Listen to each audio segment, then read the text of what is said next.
Assalamualaikum dan salam Malaysia Madani. Bersama saya, Nurul Aliasrina dari Unit Media PSTH, membawakan berita pada hari ini edisi 28 Mac 2025. Pada hari ini, Sekolah Menengah Kebangsaan Macang Bubuk akan mengadakan program ceramah nuzul Al-Quran, majlis khatam Al-Quran dan penutupan Iyah Ramadan bagi tahun 2025. Bermula pada pukul 7.40 pagi sehingga 10 pagi, bertempat di Dewan Al-Falah SMK Macang Bubuk. Jom sama-sama kita saksikan liputan yang telah disediakan.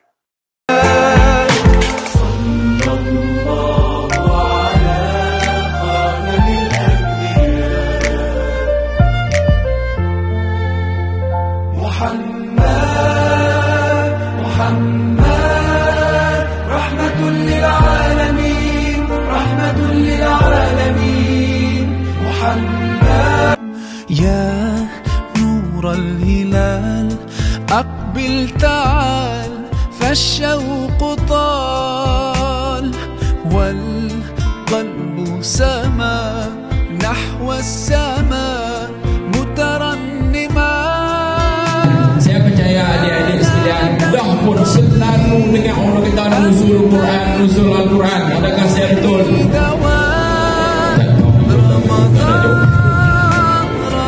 Iaitu perbincangan kita lihat sedikit, kita kembali kepada sedikit sejarah berkaitan dengan nuzul Al-Quran. Sebab sejarah ini penting. Sekarang dah berapa hijrah? Belajar tingkatan 5. Sekarang berapa hijrah? 1400 berapa tak? Tingkatan 5 mana?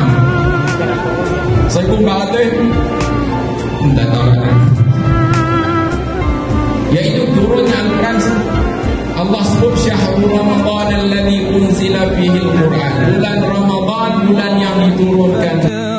جئت بعد العسر يسرا ربنا أعلاك قدرا يا إمام الأنبياء أنت في الوجدان أنت نور الله فجرا جئت بعد العسر يسرا ربنا أعلاك قدرا يا إمام الأنبياء أنت في الوجدان حي أنت للعينين ضي أنت عند الحوض ري أنت هاد وصفي يا حبيبي يا محمد يا نبي سلام عليك يا رسول سلام عليك